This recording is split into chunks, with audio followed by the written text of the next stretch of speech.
আমি মনে করি বড়রার মাহফিলের মধ্যে আজকে ইতিহাস হয়েছে।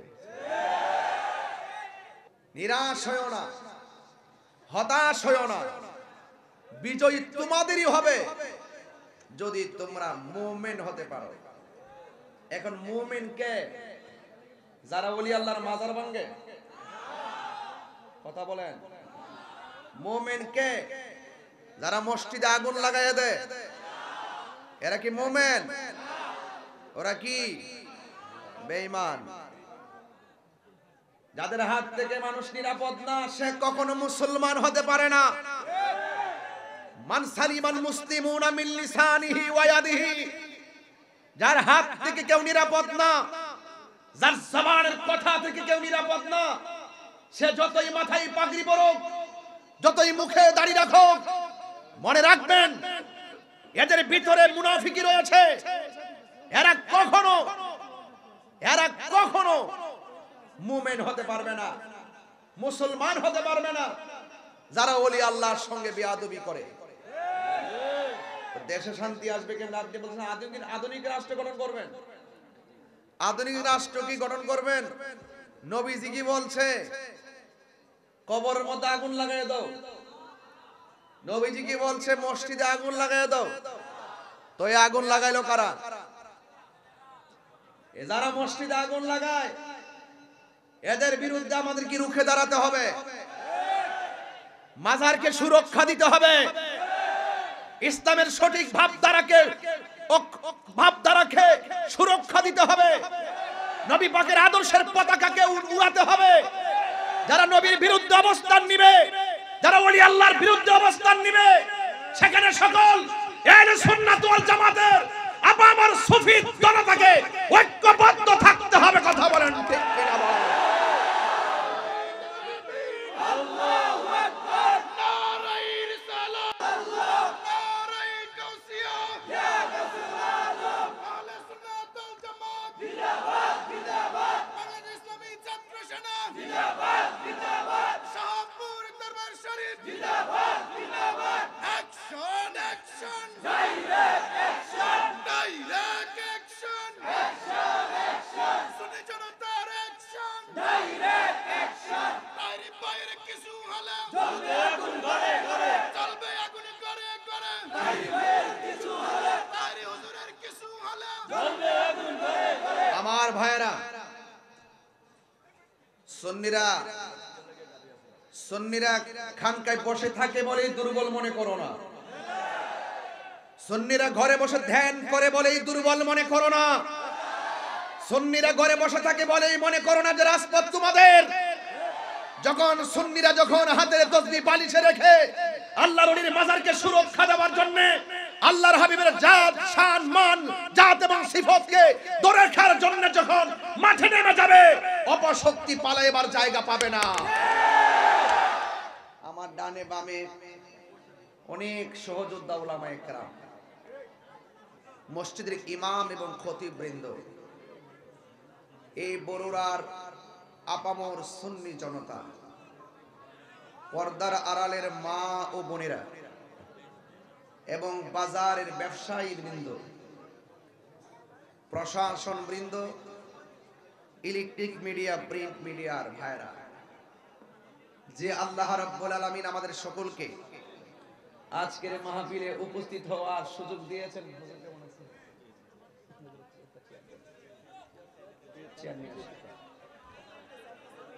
যে আল্লাহ রাব্বুল আলামিন আমাদের সকলকে আজকের মাহফিলে আসার, বসার সুযোগ দিয়েছেন, শুকরিয়া তান সকলে পড়ুন আলহামদুলিল্লাহ। সকলে বলুন আলহামদুলিল্লাহ। লাখ কোটি দরুদ ও সালাম ওই নবীর নূরানি কদম মুবারকে, যিনি হায়াত নবী, নূর নবী, গায়েবের খবর দেনেওয়ালা, হুজুরপুর নূর সাল্লাল্লাহু আলাইহি ওয়াসাল্লামের উম্মত হিসেবে আল্লাহ পাক আমাদের সকলকে কবুল করেছেন। এই জন্য শুকরিয়া তান আবারও পড়ি আলহামদুলিল্লাহ। ইন্তেজামিয়া কমিটির পক্ষ থেকে আমাকে বিষয় দেওয়া হয়েছে আধুনিক রাষ্ট্র গঠনে প্রিয় নবী হুজুর পাক সাল্লাল্লাহু আলাইহি ওয়াসাল্লামের অবদান ও দেশ গঠনে আমাদের করণীয় কি। আল্লাহ পাক যেন আমাকে উল্লেখিত বিষয়ের উপরে কিছু কথা বলার সুযোগ দান করে, সকলে বলুন আমিন। আমি সারাদিন ঢাকায় ছিলাম। ঢাকায় প্রায় 1000 সুফিবাদের পীর মাশায়েখদেরকে নিয়ে আমি মিটিং করেছি। ধরেন না 1000 পীর মাশায়েখদের মিটিং মানে হলো প্রায় 20 লক্ষ লোকের প্রতিনিধিদেরকে নিয়ে মিটিং করেছি। তো এই মিটিং শেষ করে দৌড়ায় আমি এখানে এসেছি। আমার শিডিউল ছিল মূলত দিনের বেলা। 4-5 দিন আগে বলছি মাগরিবের পরে আমার মাইক ধরবো, রাত্রে 1টার পরে ফোন দিয়ে বলছি আশারের পরে ধরবো। তো দিনের বেলার একটা প্রোগ্রাম, মাগরিবের পর, মাগরিব থেকে আবার আশা। একই বক্তার যে শিডিউল গুলো নড়াচড়া করার পরও আপনারা যে অধীর আগ্রহে বিশ্বাস করেছেন যে আমিও আসব, আর আপনারাও হাজার ব্যস্ততাকে পিছনে রেখে ওয়াজ শোনার যে মানসিকতা, এই মানসিকতাকে আমি স্যালুট জানাই। কারণ সুন্নিরা বারবার প্রমাণ করেছে সুন্নিরা বিরানি খাওয়ান না, সুন্নি না। আপনাদের কাউকে পিকআপ দিয়ে গাড়ি করে আনতে হয় নাই, আপনারা নিজের পকেটের টাকা খরচ করে এসেছেন। তো সুতরাং এই জন্য সুন্নিরা সুন্নিয়তকে যেমন নিঃস্বার্থে ভালোবাসে, সুন্নিরা আমার নবীজিকে জীবন দিয়ে ভালোবাসে।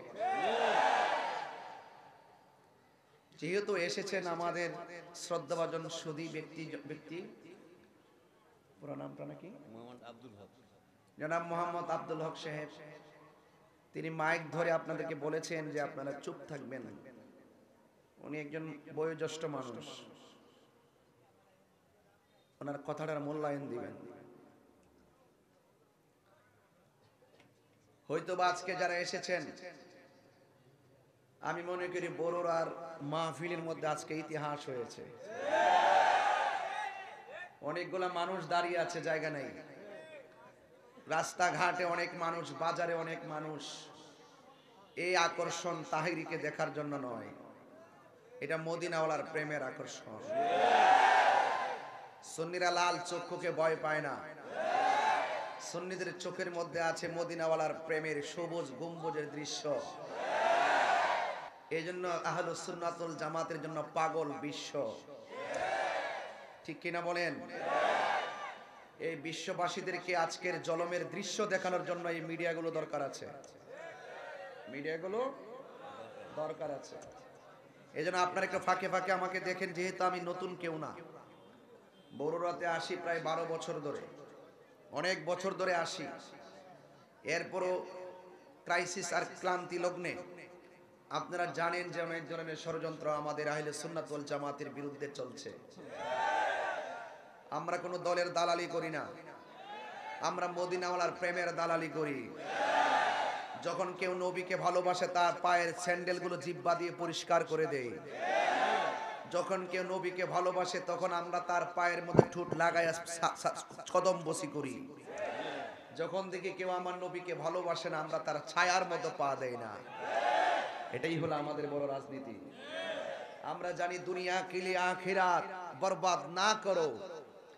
दुनिया दुनिया করে আখিরাতকে বরবাদ করা যাবে না। किसी इंसान को खुश करने के लिए अल्लाह को नाराज ना करो। দুনিয়ার কোন মানুষকে খুশি করতে গিয়ে আল্লাহকে বেজার করা যাবে না। আল্লাহ যখন রাজি হয়ে যাবে, সারা পৃথিবী আপনার হয়ে যাবে। এই দুনিয়ার পথ তুচ্ছ, এই দুনিয়ার ব্যাংক তুচ্ছ, এই দুনিয়ার টাকা পয়সা তুচ্ছ। সবচেয়ে বড় শ্রেষ্ঠ হলো যার অন্তরে মদিনাওয়ালার প্রেমের খনি আছে। কথা বলেন ঠিক কিনা? আল্লাহর হাবিব সাল্লাল্লাহু আলাইহি ওয়াসাল্লাম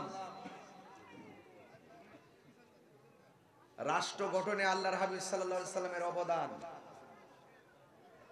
অত্যন্ত গুরুত্বপূর্ণ বিষয়। জানার নাম ঈমান নয়, মানার নাম ঈমান, ঠিক কি না?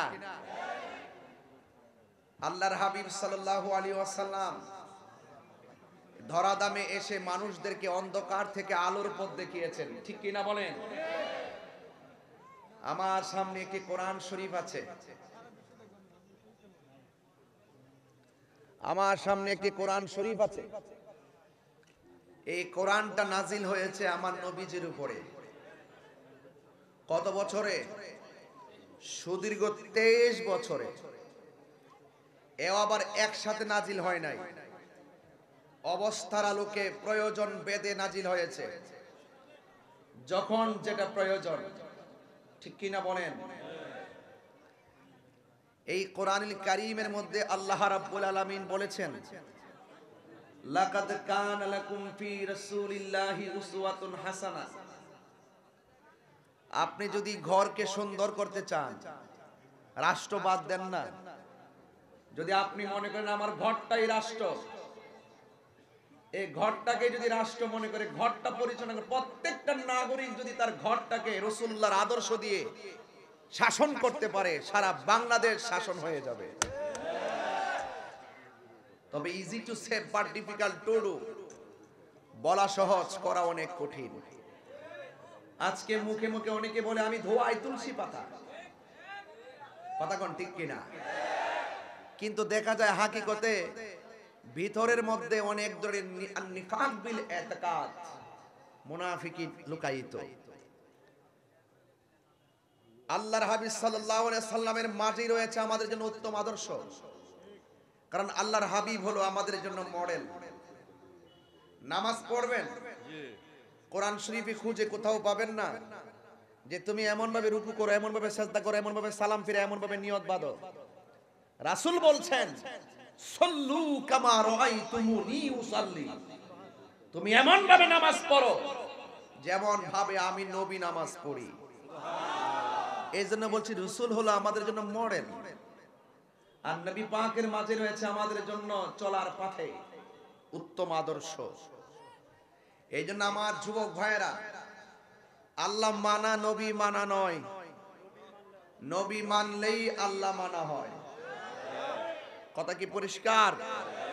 ওয়াজ বাড়িতে নিয়ে যাবেন, কারণ আমার দেশকে সাজাতে হবে, আমাদের ব্যক্তি জীবনে সেই ওয়াজের প্রতিফলন ঘটাতে হবে, কারণ দেশকে ভালোবাসা ঈমানের অঙ্গ, ঠিক কিনা বলেন?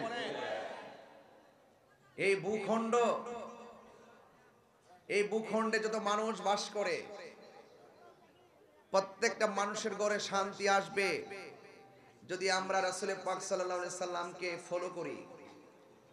এই জন্য আল্লাহ বলছেন, বন্ধু তাদেরকে বলে দেন, ওরা যদি আমি আল্লাহর ভালোবাসা পেতে চায়, তারা যেন আপনি নবীকে ভালোবাসে।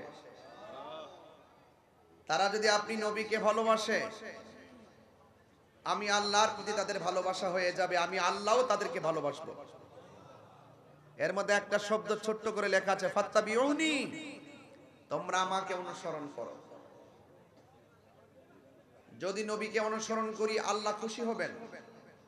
আল্লাহ খুশি হয়ে আল্লাহ পাক ওয়ায়াগফির লাকুম যুনুবাকুম ওয়াল্লাহু গফুরুর রহিম, আল্লাহ পাক রব্বুল আলামিন আমাদের সমস্ত গুনাহগুলো maaf করে দিবেন। এই মাহফিলগুলো হলো গুনাহ মাফের উসিলা, গুনাহ মাফের উসিলা। আজকে জলমেরি মাহফিল ইতিহাসের পাতায় অঙ্কিত থাকুক, যদি মরেও যান বলতে পারবেন হাজার হাজার মানুষের মাঝে, ইয়া রাসূলুল্লাহ আপনার স্লোগান দিয়েছিলাম। এগুলো মিজানের পাল্লায় কথা বলবে। আল্লাহ বলছেন, ইয়া আইয়ুহাল্লাযিনা আমানু আমিনু বিল্লাহি ওয়া রাসূলিহি। আল্লাহ বলছেন, হে ঈমানদারগণ, তোমরা আমি আল্লাহর উপর ঈমান আনো এবং আমার রাসূলের উপর ঈমান আনো। আমানু আমিনু, এই জন্য আল্লাহ একজন বিশ্বাস করতে হবে, রাসূলের পাককে জানের চাইতে বেশি ভালোবাসতে হবে। আপনি যখন সত্যের পথে থাকবেন, আল হাক্কু মুররুন, সত্য তিক্ত, আপনি যখন সত্যের পথে থাকবেন আপনার শত বাধা আসবে, দিন শেষে আধার কেটে যাবে, আলো আসবেই। এই জন্য যুবক ভাইয়ের আমার, আল্লাহ পাক আমাদেরকে দুনিয়াতে পাঠিয়েছেন। এই যে কণ্ঠ দিচ্ছি, এই কণ্ঠ একদিন থাকবে না। বহুত আলেমদের ওয়াজ মাটিতে বসে বসে শুনছি, কামেল পাশ কইরও মাটিতে বসে ওয়াজ শুনছি, যদিও ওয়াজ করতাম। এরপরও মুরব্বী উলামা একরামদের আলোচনা শুনেছি। এখানে অনেকগুলো ছেলেরা বসে আছে, এই বিষয়গুলো অনেক গুরুত্বপূর্ণ। এই জায়গাগুলো আমার পাশে আমাদের বড়রা সুন্নিয়া কামিল মাদ্রাসার প্রিন্সিপাল মহোদয় বসা আছেন, উনি উস্তাদুল উলামা, বাদরুল ফুকাহা উস্তাদুল উলামা। অসংখ্য ছাত্র আলেম হয়ে গেছে, অসংখ্য ছাত্র এখন সুবক্তা হয়ে গেছে। এই জন্য যতদিন পর্যন্ত আপনি ভালো কিছু সমাজের জন্য দিয়ে যেতে পারবেন, আজীবন আপনার জন্য দোয়া আসতেই থাকবে। কথা বলেন ঠিক কিনা? ভাইরা আমার, আল্লাহ রাব্বুল আলামিনের হাবিবকে জানের চাইতে বেশি ভালোবাসতে হবে। এই ভালোবাসা যখন বেশি বাসবেন, আপনার বিরুদ্ধে অনেক ষড়যন্ত্র হবে, আপনাকে অনেক জ্বালা সহ্য করতে হবে। আপনাকে সমস্ত পরীক্ষাগুলো একজনই দিবেন, তিনি আমাদের রব। ঠিক কিনা বলেন? এই সকল পরীক্ষার মধ্যে যদি আমরা ধৈর্য ধারণ করে থাকতে পারি, তাহলে ইনশাআল্লাহ বিজয় আমাদের আসবে। তবে শর্ত আছে একটা, ঈমানদার হতে হবে। ওয়ালা তাহিনু ওয়ালা তাহসানু ওয়া আনতুমুল আ'লাউনা ইন কুনতুম মুমিনিন। নিরাশ হয়ো না, হতাশ হয়ো না, বিজয় তোমাদেরই হবে যদি তোমরা মুমিন হতে পারো। এখন মুমিন কে? যারা ওলি আল্লাহর মাজার ভাঙে? কথা বলেন। মুমিন কে? যারা মসজিদে আগুন লাগাইয়া দেয়, এরা কি মুমিন? ওরা কি বেঈমান? যাদের হাত থেকে মানুষ নিরাপদ না, সে কখনো মুসলমান হতে পারে না। মান সালিমাল মুসলিমুনা মিন লিসানিহি ওয়া ইয়াদিহি, যার হাত থেকে কেউ নিরাপদ না, যার জবানের কথা থেকে কেউ নিরাপদ না, সে যতই মাথায় পাগড়ি পরুক, যতই মুখে দাড়ি রাখুক, মনে রাখবেন এদের ভিতরে মুনাফিকি রয়েছে। এরা কখনো মুমিন হতে পারবে না, মুসলমান হতে পারবে না, যারা ওলি আল্লাহর সঙ্গে বেয়াদবি করে। দেশে শান্তি আসবে কেন? আপনি বলছেন আধুনিক রাষ্ট্র গঠন করবেন। আধুনিক রাষ্ট্র কি গঠন করবেন? নবীজি কি বলছে? কবরের মধ্যে আগুন লাগাই দাও। নবীজি কি বলছে? মসজিদে আগুন লাগাই দাও। তো এই আগুন লাগাইলো কারা? যারা মসজিদে আগুন লাগায়, এদের বিরুদ্ধে আমাদের কি রুখে দাঁড়াতে হবে? মাজারকে সুরক্ষা দিতে হবে, ইসলামের সঠিক ভাবধারাকে সুরক্ষা দিতে হবে, নবী পাকের আদর্শের পতাকাকে উড়াতে হবে। যারা নবীর বিরুদ্ধে অবস্থান নিবে, যারা ওলি আল্লাহর বিরুদ্ধে অবস্থান নিবে, সেখানে সকল আহলে সুন্নাত ওয়াল জামাতের আপামর সুফি জনতাকে ঐক্যবদ্ধ থাকতে হবে। কথা বলেন ঠিক কিনা? বলেন আল্লাহু আকবার। নারায়ে রিসালাত, আল্লাহ নারায়ে গাউসিয়া, ইয়া গাউসুল আজম। আহলে সুন্নাত ওয়াল জামাত জিন্দাবাদ, জিন্দাবাদ। বাংলাদেশ ইসলামী ছাত্র সেনা জিন্দাবাদ, জিন্দাবাদ। শাহপুর দরবার শরীফ জিন্দাবাদ, জিন্দাবাদ। Action, action, direct action, direct action, action, action. সুন্নি জনতার অ্যাকশন, ডাইরেক্ট অ্যাকশন। বাইরে বাইরে কিছু হলে চলবে আগুন ঘরে ঘরে, চলবে আগুন ঘরে ঘরে। বাইরে কিছু হলে, বাইরে হুজুরের কিছু হলে চলবে আগুন ঘরে ঘরে। আমার ভাইয়েরা, সুন্নিরা খানকায় বসে থাকে বলেই দুর্বল মনে করো না। সুন্নিরা ঘরে বসে ধ্যান করে বলেই দুর্বল মনে করো না। সুন্নিরা ঘরে বসে থাকে বলেই মনে করো না যে রাজপথ তোমাদের। যখন সুন্নিরা হাতের তসবিহ বালিশে রেখে আল্লাহর ওলির মাজারকে সুরক্ষা দেওয়ার জন্য আল্লাহর হাবিবের জাত শান মান জাত এবং সিফতকে ধরে রাখার জন্য যখন মাঠে নেমে যাবে অপশক্তি পালাইবার জায়গা পাবে না। ঘুমন্ত ছিলাম জাগিয়ে দিয়েছো, মামলার ভয় দেখি তাহরিকে লাভ নাই। তোমাদের উদ্দেশ্য জাতি জেনে গেছে। হুসাইনের গলা থেকে রক্ত জড়িয়ে মনে করে যে তোমরা জিতে গেছো, না, ইসলাম জিন্দা হতে হয় হর কারবালা কি বাত। কথা বলেন ঠিক কিনা? আধুনিক রাষ্ট্র আসবে, রাখুন, আমার সময় খুব অল্প, পরিষ্কার কথা বলবো। যদি দেশকে সুন্দর করে সাজাতে চান, হিন্দু মন্দিরে যাবে, তাকে সুরক্ষা দিতে হবে। মুসলমান মসজিদে যাবে, সেই মসজিদকে সুরক্ষা দিতে হবে। আল্লাহর ওলিদের মাজার জিয়ারত করা যাবে, করতে যাবে, সেই জায়গাকে সুরক্ষা দিতে হবে। যারা দেশকে অস্থিতিশীল করতে চাইবে, যারা আমাদের আহলে সুন্নাত ওয়াল জামাতের কার্যক্রমে ব্যাঘাত ঘটাবে এবং যারা আমাদের হককে দাফন করার জন্য ষড়যন্ত্র করবে, বললাম না আজকে 1000 পীর মাসায়েখ নিয়ে মিটিং করে আসছি, যারা 20 লক্ষ লোকের প্রতিনিধি। আপনি কি বুঝেন না? সংক্ষেপে এই কথাটা বুঝেন না? এই কথাটা মাথায় রাখবেন। শুধু মাথায় দেখেন না, কোনো নিউজ নাই, কোনো খবর নাই, কোথায় গেছি কি করছি। শুধু একটাই কথা, এই বাংলাদেশে যদি শান্তি আনতে চান, রাসূলুল্লাহর বিরুদ্ধে গিয়ে শান্তি আনা যাবে না, ওলি আল্লাহর বিরুদ্ধে গিয়ে শান্তি আনা যাবে না, ওলি আল্লাহর পক্ষে থাকতে হবে। যারা এই মুখের মধ্যে কি মধু, অন্তরের মধ্যে বিষ। জাতি এখন জেনে গেছে, জাতি এখন জেনে গেছে আহলে সুন্নাত ওয়াল জামাতকে মাইনাস করে এই দেশে শান্তি আসতে পারে না। আহলে সুন্নাত ওয়াল জামাত বারবার প্রমাণ করেছে আমরা শান্তি প্রিয়। শান্তির ঘরে যারা দাবানল জ্বালাতে চায়, আমরা তাদের সাথে ইনশাআল্লাহ যেভাবেই পারি সেভাবেই মোকাবেলা করব ইনশাআল্লাহ। রাজি আছেন কিনা বলেন? তবে আমরা সংঘাতে বিশ্বাসী নয়, মারামারিতে বিশ্বাসী নয়, অগ্নি সংযোগে বিশ্বাসী নয়। আমাদের অবস্থান বাতিল পালাতে বাধ্য হবে। আল্লাহর হাবিবের গাল মুবারকে থাপ্পড় মেরেছে এক বেয়াদব, নাউজুবিল্লাহ পড়েন। সাহাবায়ে কেরাম বলছে, ইয়া রাসূলুল্লাহ, ইয়া রাসূলুল্লাহ, আমাদের সামনে আপনাকে থাপ্পড় দিয়েছে, হুজুর অনুমতি দেন, ওর কল্লা ফেলে দেই। রাসূল বলছে, ধৈর্য ধারণ করো। কিছুক্ষণ পরে সাহাবী তাকায় দেখছেন আল্লাহর হাবিব তার কাছে গিয়েছেন, গিয়ে বলছেন, আপনি যে আমাকে থাপ্পড় দিয়েছেন, আপনার হাতে কি কোনো ব্যথা পেয়েছেন? এটাই রাসূলের আদর্শ, এটাই রাসূলের আদর্শ।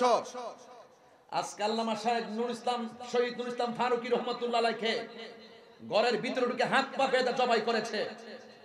যদি আমরা চাইতাম, রাস্তাঘাটে গাড়ি ঘোড়া আগুন দিয়ে জ্বালিয়ে দিতে পারতাম। এই হত্যার বদলে ধরে ধরে টেনে টেনে রাস্তায় রক্তাক্ত করতে পারতাম। আমরা ক্ষমা করে দিয়েছি, তবে বিচার একদিন হবেই হবে। বিচার করবেন কে? আল্লাহ। এই জন্য রাসূলুল্লাহর আদর্শ যদি দেশকে সুন্দর করে সাজাতে চান, ধৈর্য, শুধু ধৈর্য রাখেন। আমি কি বলছি, বিজয় আসবেই। আজকে দেখতেছেন না ইসরায়েলে ফিলিস্তিনকে কিভাবে মারতেছে। এমন এক সময় আসবে, এই ফিলিস্তিন মুসলমানদের ডরে ইহুদিরা গাছের কোনায় গিয়ে পালাবে। মুসলমানরা বলবে, আরে বেয়াদবটা গেল কোথায়, আরে বেয়াদবটা গেল কোথায়। গাছ তখন ডাক দিয়ে বলবে, এ মুসলমান, এই বাটফার তো আমার আড়ালে পলায় রইছে। গাছে ডাক দিয়ে বলবে, বাটফার তো পলায় রইছে, ধরে এনে সাইজ করো। হ্যাঁ, বিজয় আসবে কখন? যদি মুমিন হন। কথা বলেন ঠিক কিনা? শর্ত কি? মুমিন হতে হবে। মুনাফিক যেই ঘরে আছে, ঘর শেষ। মুনাফিক যেই বাজারে আছে, বাজার শেষ। মুনাফিক যেই সমাজে আছে, সমাজ শেষ। মুনাফিক যেই রাষ্ট্রে আসবে, রাষ্ট্র শেষ। মুনাফিক মুক্ত বাংলাদেশ গঠন করতে হবে। সুন্নিরা মুনাফিক নয়। সুন্নিরা কি নয়? মুনাফিক নয়। এই জন্য আমার যুবক ভাইয়েরা, এই বাংলাদেশটাকে যদি সুন্দর রাষ্ট্রে পরিণত করতে হয়, আল্লাহ রাব্বুল আলামিন কোরআনের মধ্যে দুইটা ধারা দিয়ে দিয়েছেন। এই ধারার একটা ধারা হলো মা আতাকুমুর রাসূলু ফাখুযুহু ওয়া মা নাহাকুম আনহু ফান্তাহু। আল্লাহ রাব্বুল আলামিন বলেন, মানব জাতির হেদায়েতের জন্য আমি আল্লাহ কুরআন শরীফের মধ্যে কিছু কল্যাণকর বিষয় বেঁধে দিয়েছি। এই কল্যাণকর বিষয়গুলো যে জাতি আঁকড়ে ধরবে, এই কল্যাণকর বিষয়গুলো যে জাতি তার নিজের জীবনে, ব্যক্তিগত জীবনে বাস্তবায়ন করবে, এই ব্যক্তি জীবন ধন্য, এই ব্যক্তিগত সমাজ ধন্য, এই মানুষের রাষ্ট্র ধন্য। আর এই কোরআনের মধ্যে আরেকটা ধারা দিয়ে দিয়েছি, ওই ধারাটা হলো কল্যাণকর। ওই মন্দের চর্চা যারা করবে, মন্দটা যারা আঁকড়ে ধরবে, এরা সবাই গোমরা হয়ে যাবে, পথভ্রষ্ট হয়ে যাবে। এই জন্য কল্যাণকর যা আছে সব গ্রহণ করা লাগবে, অকল্যাণকর থেকে আমাদের দূরে থাকা লাগবে। আমার যুবক ভাইয়েরা, আল্লাহ রাব্বুল আলামিন কোরআনের আরেক জায়গায় বলেছেন, ইয়া আইয়ুহাল্লাযীনা আমানু দুখুলু ফিস-সিলমি কাফা। হে ঈমানদারগণ, তোমরা ইসলামের মধ্যে প্রবেশ করো পরিপূর্ণভাবে। একমাত্র রাষ্ট্র গঠন করতে গেলে ইসলামটা হলো শান্তির ধর্ম। কথা বলেন ঠিক কিনা? যেই ঘরে কোরআন আছে শান্তি আছে না নাই? যেই সমাজে কোরআন দিয়া চলে সমাজ শান্তি আছে না নাই?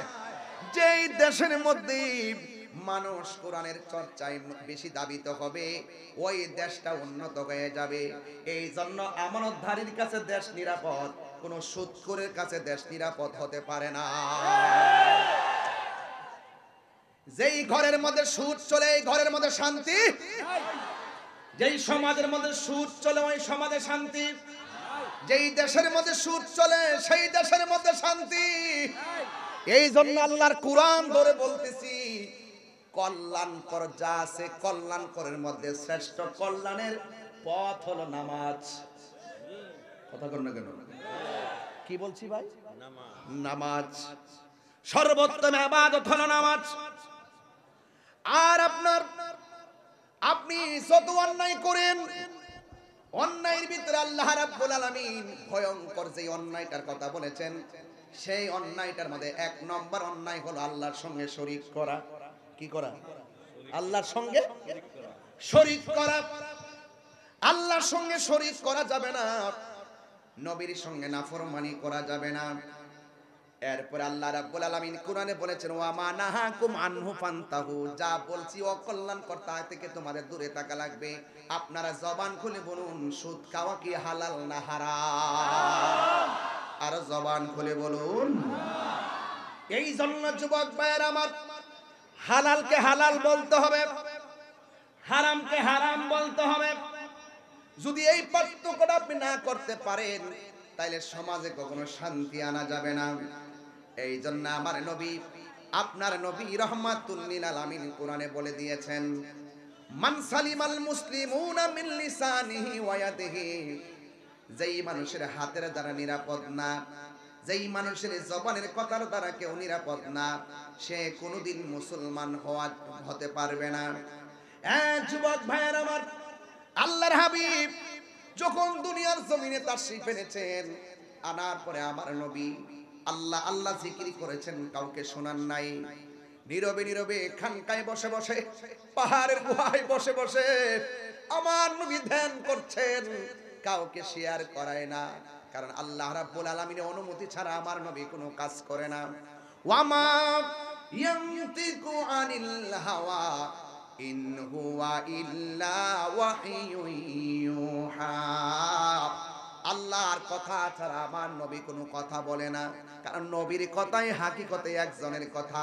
জবানটা খুলে বলুন, তিনি কে? আমার নবী, আপনার নবী। এমন একটা সময় এসেছেন, দেখেন সংখ্যা, মুসলমানদের সংখ্যা মাত্র 40। কত? কথা বলেন না তো। 40 জন থেকে 40,000, 40,000 থেকে 40,000, 40,000 থেকে 40 লাখ, 40 লাখ থেকে 40 কোটি। ওই ইসলাম এখন সারা বিশ্বে, কথা বলেন ঠিক কিনা? এটা কিভাবে পসিবল? এটা কিভাবে সম্ভব হয়েছে? জ্বালাও পোড়ার মাধ্যমে? শুধু আচরণের কারণে। বহুত কাফেরদের সামনে রাসূল গিয়েছেন, মারার জন্য গিয়েছেন রাসূলকে। কাফেররা মারতে গেছে, আল্লাহর হাবিবের ব্যবহার শুনে তারা কালিমা পড়ে মুসলমান হয়ে গেছে। তাহলে আপনার ব্যবহার ঠিক করতে হবে না? আপনার জবানকে হেফাজত করতে হবে। সংখ্যায় মাত্র 40 জন। এই 40 জনের ভিতরে একজন লোক আছে বড় সাহসী, যার নাম হলো সিদ্দিকে আকবর। সুবহানাল্লাহ। দেখছেন নি আল্লাহর হাবিবের রওজা মুবারকের পাশে যার রওজা মুবারক, এই রাসূল পাকের রওজা মুবারকের পাশে থাকতে যায়, আর তিনি কোনো লবিং করেন নাই, তিনি কোনো টাকা ইনভেস্ট করেন নাই, তিনি অন্য কোনো শক্তি প্রয়োগ করে নাই। তিনি এমন রাসূল পাকের সহচর বন্ধু, কোরআনের ভিতরে যার কথা আল্লাহ পাক উল্লেখ করেছেন, দুই সাথীর এক সাথী, বলেন না সুবহানাল্লাহ। দুই সাথীর এক সাথী, রাসূল একজন, সাথে আরেকজন, অন্য কেউ না, তিনি আবু বকর। জোরে কোন সুবহানাল্লাহ। যখন মাত্র সংখ্যায় 40 জন, ওই মুহূর্তটা খুব ক্রাইসিস। ইসলামের কথা বলা যায় না, আল্লাহর জিকির করা যায় না। এর মধ্যে একজন সাহাবী যার নাম হলো হযরত সিদ্দিক আকবর, তিনি ডাক দিয়া বলেন, ইয়া রাসূলুল্লাহ, মন চাইতেছে প্রাণ খুইলা মালিকের জিকির করি, প্রাণ খুইলা মালিকের ডাকি। আমার নবী বলেন, আবু বকর, সময়টা বড় ডেঞ্জারাস। ডানে কাফের, বামে কাফের, সামনে কাফের, অথচ এমন সংখ্যা কম হওয়ার পরেও, চতুর্দিকে কাফের হওয়ার পরেও, কাফেরদের যত আমানত সব কিছু এনে আমার নবীর কাছে জমা রাখতেন। কারণ তারা নবীকে এমন বিশ্বাস করতেন, কাফেররা পর্যন্ত জবান দিয়ে আল আমিন বলতে বাধ্য হয়েছে। এটা কিসের কারণে? ব্যবহারের কারণে। সিদ্দিক আকবরকে নবী ডাক দিয়ে কে, আবু বকর, এখন যে সময়টা বড় কঠিন। আবু বকর সিদ্দিক রাদিয়াল্লাহু তাআলা আনহু বলেন, ইয়া রাসূলুল্লাহ, মন তো মানে না। আমার নবী ডাক দিয়ে বলে, আবু বকর, তুমি যে প্রচার করতে চাচ্ছ চতুর্দিক দিয়া তো কাফের। আমার নবী বলে, আবু বকর সিদ্দিক রাদিয়াল্লাহু তাআলা আনহু বলে, ইয়া রাসূলুল্লাহ, আমার মন চায়। আমার নবী 40 জনকে ডাকলেন। 40 জনকে যখন এলান করে দিলেন, ঠিক ওই মুহূর্তে কাফেরদের কানের মধ্যে খবরটা চলে গেছে। কাফেরদের খবরটা কানে যখন খবরটা চলে গেল, কাফেররা মনে মনে ভাবলেন, না জানে নবী 40 জন নিয়ে কি মিটিংটা করে। আল্লাহর হাবিব 40 জনকে নিয়ে মিটিং বসলেন, আর কাফেররা ছদ্মবেশে চতুর্দিকে দাঁড়ায় রইছে, আর হাতের মধ্যে পাথর নিয়ে রাখছে। যদি কোনো সিদ্ধান্ত কাফেরদের বিরুদ্ধে যায়, এখানে অ্যাটাক করবে। কিন্তু আমার নবী, আপনার নবী মজলিসের মধ্যে ডাক দিয়া বলে, ও আবু বকর, তোমরা যারা এখানে এসেছো, যদি হকের জন্য, দ্বীনের জন্য, ইসলামকে প্রচার করার জন্য যদি জীবন দেওয়ার প্রশ্ন আসে, তাইলে তোমাদের 40 জনের মধ্যে কে জীবন দিবে? সুবহানাল্লাহ বলবেন না? আমি যদি বলি, এই মুহূর্তে বড়রাতে কেউ যদি নবীরে গালি দেয়, তার বিরুদ্ধে জিহাদ ঘোষণা করলে কে কে মরতে রাজি আছেন? হাত তুলে দেখা। আল্লাহু আকবার বলবেন না? হাত নামান, হাত নামান। ওই সময়টা এত সহজ ছিল না। আজকে যেভাবে হাত তুলেছেন তার কথা বলছি, একজন হাত তুলছেন কয়েক হাজার, আর ওই সময় হাত তুলছে একজন চতুর্পাশে কাফের। ওই হাত তোলার এই হাত তোলা এক না। এই জন্য প্রায় মাহফিলে বলি না, জন্ম আমার নবীর যুগে,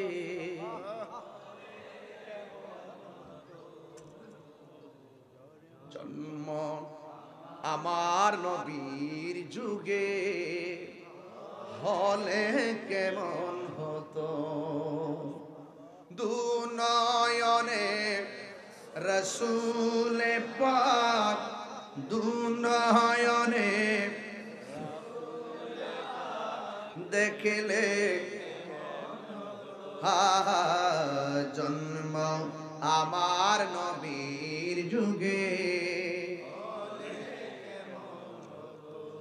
আসতো ভেসে হজরতে বিলালের মধুর আজান সেই আজানে ছিল এমন প্রেম মুগ্ধ রহমান আসিত বেশে হজরতে বিলালের মধুর আজান সেই আজানে মুগ্ধ রহমান দয়াল নবীর পিছে নামাজ সবাই মন খুলে খুলে পড়েন আজকে রাত্র বেশি হয় না একদম উজাড় কণ্ঠে পড়েন দয়াল নবীর পিছে নামাজ দুনয়নে রাসূল পাক দেখলে কেমন হতো দুনয়নে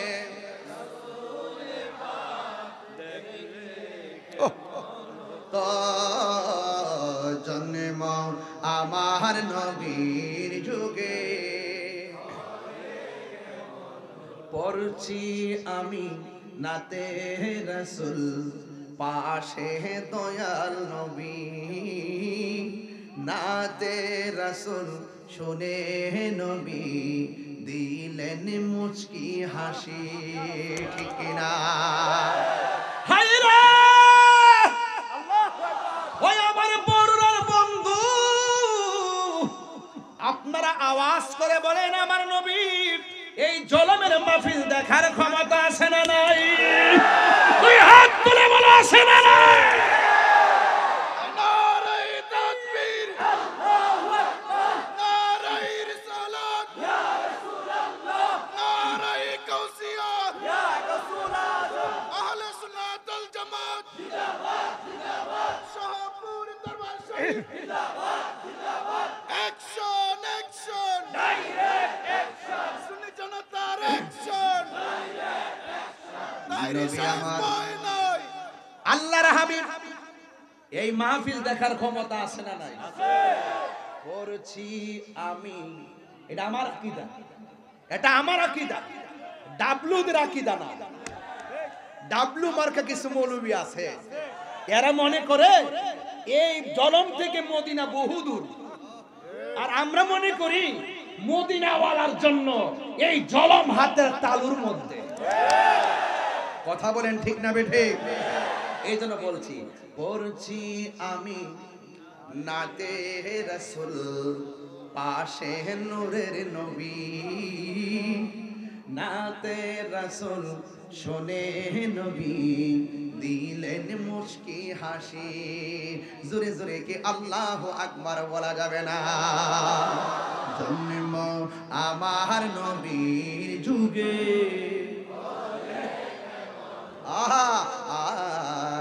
জন্ম আমার নবীর যুগে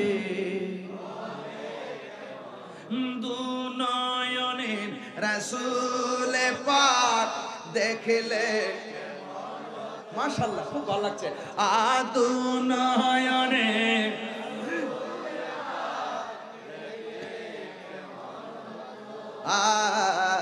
জন্ম আমার নবীর যুগে একটা জবান বন্ধ রাখবেন না মহব্বতে মায়ার সুরে বলুন ইয়া রাসূলুল্লাহ ও বন্ধুরি ও জনমের বাবা কি ভাষায় নবীকে চিনা বলে বাবা যার তকদির ভালো বেশি বলা লাগে না যার তকদির ভালো না সারা জীবন বুঝাইলেও কোনো কাজ হবে না কথা বলেন ঠিক কিনা আমি বলছি রাসূল বলছেন ইন্নাল্লাহা সাওয়ালিয়াল আরদ ফারাআইতু মাশারিকাহা ওয়া মাগারিবাহা। আমার নবী বলেন সারাটা পৃথিবী আমার কাছে মাশরিক থেকে মাগরিব, শিমাল থেকে জুনুব, উপর থেকে নিচ পর্যন্ত আল্লাহ রাব্বুল আলামিন আমার কাছে এমন ছোট করে দিয়েছেন আমি সব হাতের তালুর মধ্যে দেখতে পারি। সুতরাং এই হাদিস দ্বারা প্রমাণ হয়ে যায়। আবার নবী আরেকটা হাদিসের মধ্যে বলছেন ফাওয়াল্লাহি মা ইউখফা আলাইয়া, আল্লাহর কসম করে বলি আল্লাহর জমিনে যা কিছু আছে আমি নবীর কাছে কোনো কিছুই গোপন নাই। আরে গোপন থাকবো কেমনে? স্বয়ং আল্লাহই তো নবীর চক্ষু মুবারক থেকে গোপন নাই। আমার নবী আপনার নবী বলেন মান রাআনি আসরিরা কি না রাআইতু রাব্বি আযজা ওয়া জাল্লা ফি আহসানি সূরাতি। আমার নবী বলেন পৃথিবীর মানুষ আমি আমার রবকে আমার নিজের চক্ষু দিয়া অতীব সুন্দর নমুনায় দেখেছি। শুধুমাত্র দেখি নাই, আমি আল্লাহর এত কাছে গিয়েছি। আমার আল্লাহ আমার কাঁধ মুবারকের মধ্যে হাত দিয়েছেন, হাত মুবারকটা রেখেছেন, আমার কাছে ঠান্ডা ঠান্ডা অনুভব লেগেছে। আমার নবী ডাক দিয়ে সেদিকে যাব না। নবীর শান শুনলে শেষ নাই, শুধু বলতেই মনে চাই, এই জন্য বলার শেষ নাই। আমার নবী আপনার নবী ডাক দিয়ে বলে আবু বকর যদি এখন মরণের প্রশ্ন আসে, দিনকে কায়েম করতে যাইয়া, হককে কায়েম করতে যাইয়া, আল্লাহর বিধানকে কায়েম করতে যাইয়া যদি জীবন দেওয়ার প্রশ্ন আসে, সর্বপ্রথম কে তোমরা 40 জনের মধ্যে জীবন দিবা। ওই মুহূর্তে একটা সাহাবী লাব্বাইক ইয়া রাসূলুল্লাহ বলে দাঁড়ায় গেছে, যার নাম হলো হযরতে সিদ্দিকে আকবর। জোরে কি সুবহানাল্লাহ বলা যাবে না? চতুর্দিকে কাফের। ওই মুহূর্তে দাঁড়ায় যাওয়াটা সাধারণ দাঁড়ায় যাওয়ার মতো নয়। আপনারা যারা দাঁড়ায় রয়েছেন এমন দাঁড়ানোর মতো নয়। আপনারাও আশেক, আমরাও আশেক, তবে আপনাদের দামটা অনেক বেশি আছে রে বাবা। আমার নবীর প্রশ্ন করছে, নবী গো আমাদের চাইতে দামি কোন উম্মত দুনিয়াতে আপনার আসেনি। আমরা আপনার পিছে নামাজ পড়ি, আমরা আপনার পিছে আপনার সঙ্গে ইফতার করি, আমরা আপনার সঙ্গে জিহাদ করি, আমাদের চাইতে কোনো দামি কেউ আসেনি। আমার নবী বলেন সাহাবীরা তোমরা সাহাবী হিসেবে সম্মানিত, কিন্তু এই পৃথিবীতে এমন সম্প্রদায়গুলো আসবে আমার উম্মত তোমরা আমাকে দেখা পাগল, ওরা আমাকে না দেখায় পাগল হয়ে যাবে। ওরা আমার না দেখায় পাগল হয়ে যাবে।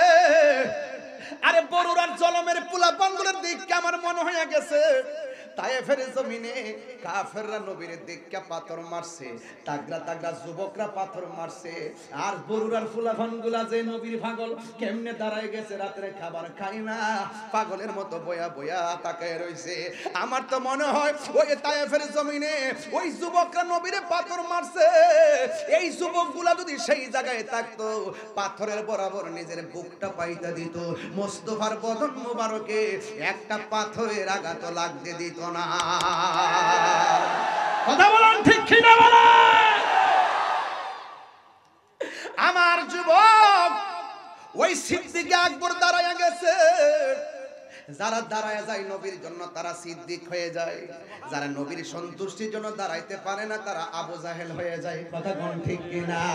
যারা নবীর জন্য মিলাদ কিয়ামে মহব্বত নিয়ে দাঁড়ায় যায় এরা আশিক রাসূল হয়ে যায়, আর যারা দাঁড়াইতে যায় কোমর ব্যথা অনুভব করে তারা কিন্তু বেঈমান হয়ে যায়। কথা বলেন ঠিক কিনা? নবীর ভালোবাসায় যদি কেউ কৃপণতা করে সে কোনোদিন ঈমানদার হতে পারে না।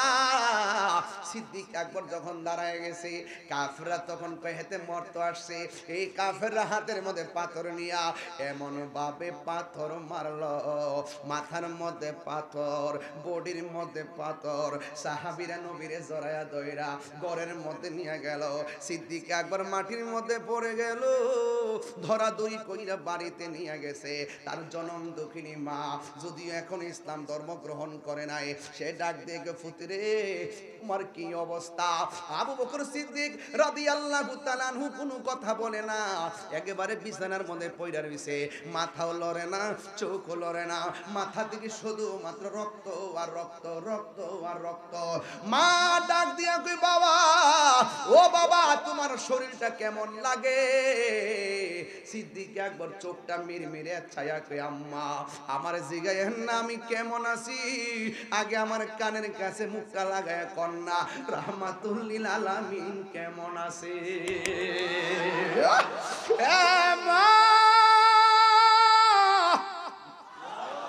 মা গো আগে বলুন না আমার নবী কেমন আছে। মা ডাক দিয়ে গো, পুত্রী অল্প গোটা পানি পান কর, শরীরে শক্তি লাগাও। এবার সিদ্দিক আকবর বলে, আম্মা আপনি আমার খাবারের কথা বললেন না, যতক্ষণ এই দুই চোখ দিয়া নবীর চেহারা মোবারক আমি দেখতে না পারবো ততক্ষণ পর্যন্ত আমার মুখের মধ্যে আমি পানির ফুঁটা ঢুকাইতাম না। ও আম্মা একটা বার আমার নবীর বাড়ি নিয়ে যান না গো মা। এবার মা ডাক দিয়ে কয়, রাস্তার মধ্যে কাফেররা দেখলে তোমারে অ্যাটাক করবে, কয় মা আপনার শাড়ির আঁচল দিয়ে আমার মুখটা ডাইকা। তখন সিদ্দিক আকবর গায়ের মধ্যে রক্ত ঝরতেছে, ডাক দিয়া বলে, মা আপনার শাড়িটা আমার চেহারার মধ্যে ডাইকা মুস্তাফার বাড়িতে আমারে লইয়া যান না গো। এই কথা বলার পরে মা তো মা, ওই ছেলের সন্তুষ্টি তো মা চায়। আমার নবী তো বলছে, মা যদি বিধর্মীয় হয়, মা বাবার সঙ্গে খারাপ ব্যবহার করা যাবে না। মা বাপ যদি মুশরিক হয়, এরপর মা বাপের সঙ্গে খারাপ ব্যবহার করা যাবে না। ওই সিদ্দিক আকবরকে মাথার মধ্যে সুন্দর করে এবার কাপড়টা ঢুকাইয়া এমন ভাবে আস্তে আস্তে করে নবীর বাড়িতে নিয়ে গেছে।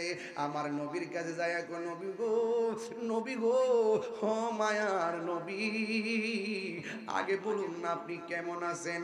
আমার নবী বলে, আবু বকর হায় আমার কাছে আয়।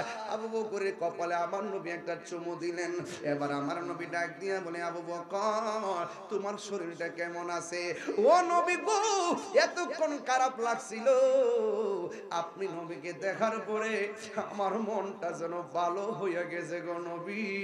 এই হলো আবু বকর, এই হলো আবু বকর, নবীর প্রিয় সাহাবী হযরত আবু বকর সিদ্দিক, নবীর প্রিয় সাহাবী আবু বকর সিদ্দিক, ভালোবেসে শুইল পাশে, ভালোবেসে শুইল পাশে, যায়া দেখো মদিনা মদিনা, আসে গো মুমিনের ঠিকানা, বলুন মদিনা না, আসে গো মুমিনের ঠিকানা। দিদার চেয়ে কাঁদো তোমরা, দিদার হো না নবীর দিবানা, মদিনা মদিনা, আসে গো মুমিনের ঠিকানা, বলুন মদিনা। ও পাগলরা, মিনের ঠিকানা। জালালউদ্দিন সুয়ুতি ৭৫ বার দেখল নবীজি, জালালউদ্দিন জি এতবার দেখিয়া নবী, এত জালা তাহার মিটে না, মদিনা আসে গো মুমিনের ঠিকানা, বলুন মদিনা মুমিনের ঠিকানা, বলো দিদার চেয়ে খাদো তোমরা, দিদার না, মদিনা মদিনা মুমিনের ঠিকানা, বলুন মদিনা মুমিনের ঠিকানা। একটা জবান বন্ধ রাখবেন না, মহব্বতে মায়ার সুরে বলুন আল্লাহু আকবার। আমার নবীর মজলিসে আঘাত করলো, আমার নবী পাল্টা আঘাত করে নাই। আমার নবী বলছে আবু বকর এরা বুঝে নাই। আল্লাহু আকবার জোরে কর। আরে জিব্রাইল তো বারবার ডাক দিয়া বলছে নবী গো একটাবার হুকুম দেন না, যে এই অন্যায় আপনার সঙ্গে করতেছে এদেরকে পাহাড়ের নিচে ফেলে মেরে দেই। আল্লাহর হাবিব ডাক দিয়া বলে জিব্রাইল আমি নবী তো রাহমাতুল লিল আলামিন। কথা কোন ঠিক কিনা? ওই আমার নবী আপনার নবী রাহমাতুল লিল আলামিন আদর্শ হলো ক্ষমা করে দিতেন আর সত্য যেটা মানুষের সামনে প্রেজেন্টেশন করতেন। আজকে দেখা যায় মানুষ গায়ে পুরা ঝগড়া লাগাইতে চায়, আজকে দেখা যায় মানুষ জোরে চাপায়া দিতে চায়। আরে বাবা তোমার যদি মাজার ভালো না লাগে না যাইবা, তোমারে কে অর্ডার দিছে মাজার বাংতা? কথা কোন ঠিক কিনা? তোমার কাম হলো ফতোয়া দিয়া যাও, আমার কামও ফতোয়া দিয়া যায়। তোমার কামও তুমি প্রচার কইরা যাও, আমার কাজও আমি প্রচার কইরা যাই। যার ভালো লাগে গ্রহণ করবে, যার ভালো লাগে না গ্রহণ করবে না। আপনি যদি আঘাত করতে চান প্রতিঘাত ইনশাআল্লাহ একদিন হবে। কথা বলেন ঠিক কিনা? এই জন্য যুবক আমার নবীর জীবনে কোনোদিন কাহারও গায়ে পরে যুদ্ধ করে নাই। আমার নবীর মারার জন্য ষড়যন্ত্র করেছে। আল্লাহ বলছে বন্ধু আর তসবিহ হাতে রাখবেন না, হাতে তলোয়ার নেন। নবীরে মারতে আসছে, আল্লাহ কই তলোয়ার নেন। আমার নবীর নিজ থেকে কোনোদিন কাহারও সঙ্গে যুদ্ধ করে নাই। 27টা যুদ্ধ করছে, কাফেররা গায়ে পড়ে নামছে ইসলামের নাম নিশানা মুছে ফেলার জন্য। আজকে বাংলাদেশের কি হইছে? নিজেরাই কামরা কামড়ে লেগে মানুষ মারে। কথা কোন ঠিক কিনা? কি জানে ধরলো, কি জানে হইলো। ওই দিন দেখলাম দুই গ্রুপে লাগা সাইটটা নাই, যে মার সন্তান মারা গেছে সে বুঝে সন্তান হারা ব্যথা। কত কথা বলেন ঠিক কিনা? আরে ভাই নিজেরা কামরা কামে লাগছেন কিসের জন্য? চেয়ারের জন্য। লাত্তি মারি চেয়ার। সেই ক্ষমতায় আপন ভাইয়ের রক্ত ঝরাতে হয়, সেই ক্ষমতা আমরা চাই না। কথা বলেন ঠিক কিনা? রক্তের রাজনীতি বন্ধ করো। মুখ দেখাইতে পারি না লজ্জা। সারা বিশ্ব আমাদেরকে কিভাবে তুলে ধরছে। আপন নাই পর নাই, স্বার্থের জন্য মানুষকে বলি করে দেওয়া, মানুষকে মেরে ফেলা। আমরা মুখ দেখাইতে পারি না তোমাদের এই সমস্ত চরিত্রের কারণে। কথা বলেন ঠিক কিনা?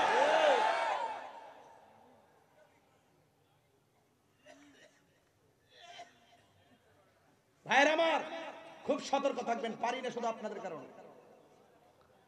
আপনারা সুন্নিরা যদি একটা প্ল্যাটফর্ম হইতেন, সব আইসা সুন্নিদের ভাওয়ার মধ্যে ধরে তেল মাখ লইলে আপনারা কোনো না কোনো দিক দিয়ে জানগা।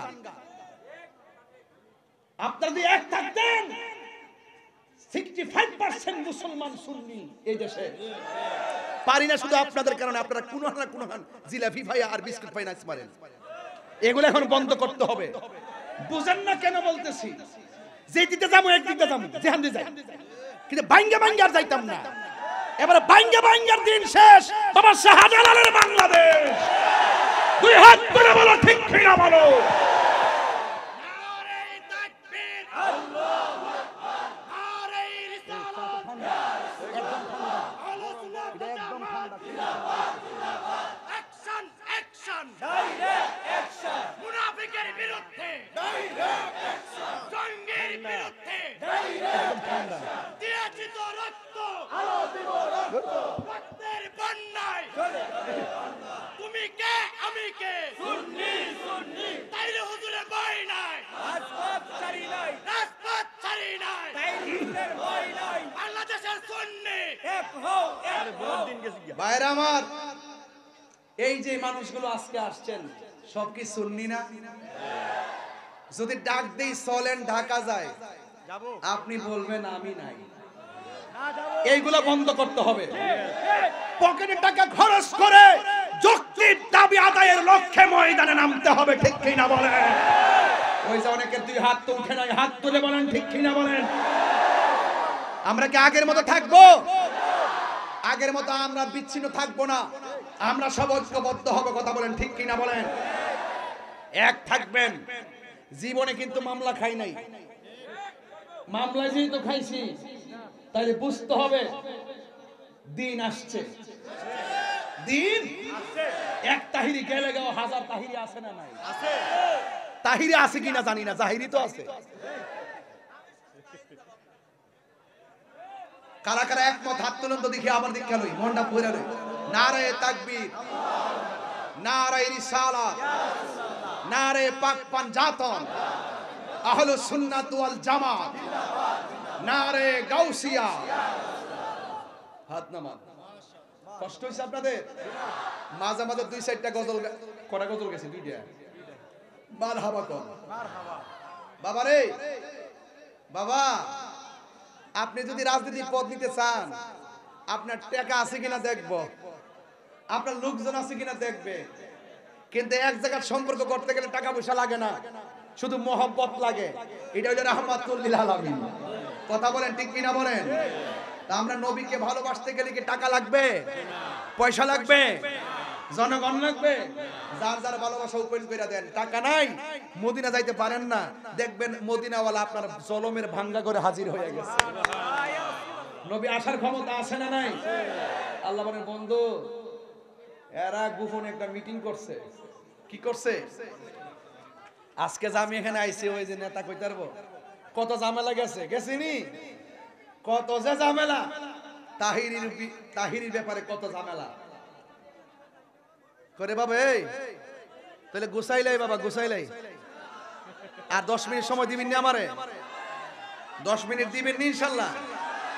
1 ঘন্টা 10 মিনিট হয়ে গেছে স্টেজে আইছি। মারহাবা জোরে কর। মন হইছে 20 মিনিট আইছি। প্রেমের সময় কেমনে যায় বোঝা যায় না। তা তাহিরি নতুন কেউ না। আমারে সেতাইলে আমি সেতি, আমারা ধরলে আমি ধরি, আমার সঙ্গে একটু ভালো ব্যবহার করেন আমি ওকে। কিন্তু নবীর বিরুদ্ধে কথা বলবেন, আপনাকে চেনার টাইম আমার নাই।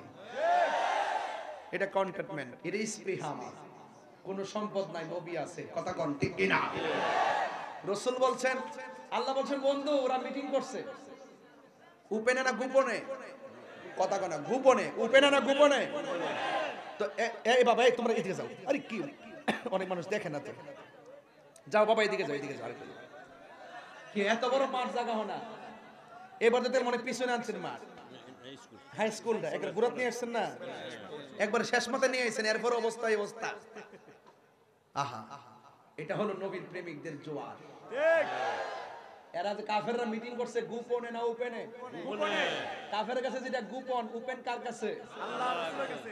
ওয়া মাকারু ওয়া মাকারুল্লাহ।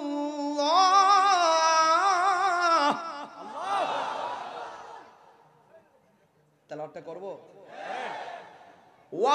ওয়াল্লাহু খায়রুল মাকিরিন।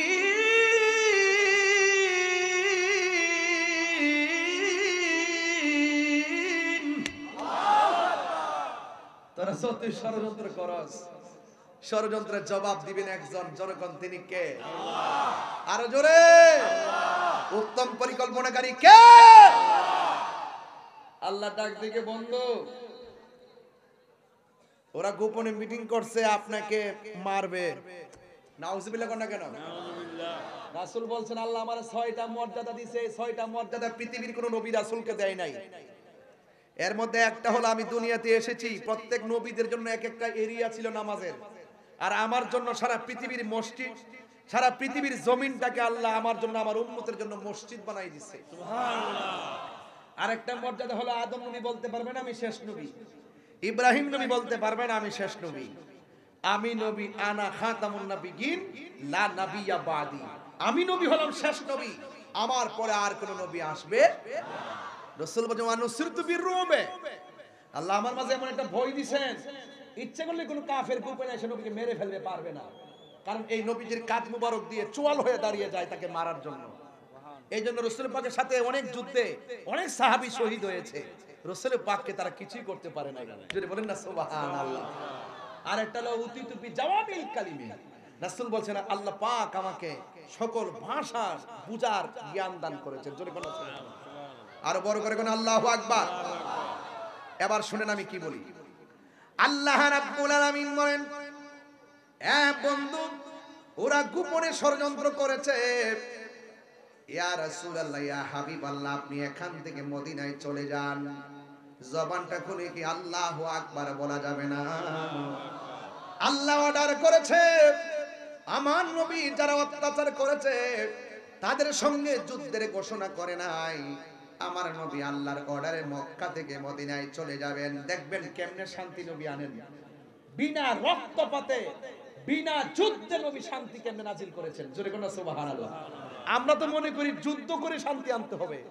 যুদ্ধ চাই না, শান্তি চাই। কি চাই? শান্তি।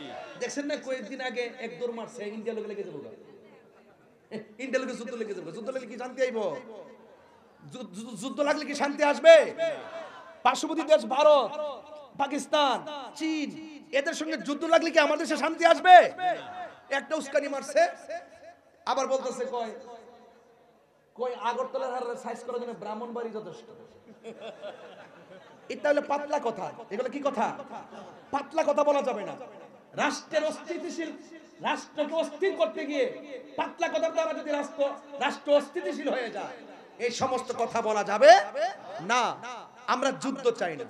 আমার প্রশ্ন হলো, যদি কেউ স্বইচ্ছায় এই বাংলাদেশের 1 ইঞ্চি মাটি নেওয়ার ষড়যন্ত্র করে, শুধু আপনি একা কেন, সবাই মিলে তার বিরুদ্ধে দাঁড়িয়ে যাবে।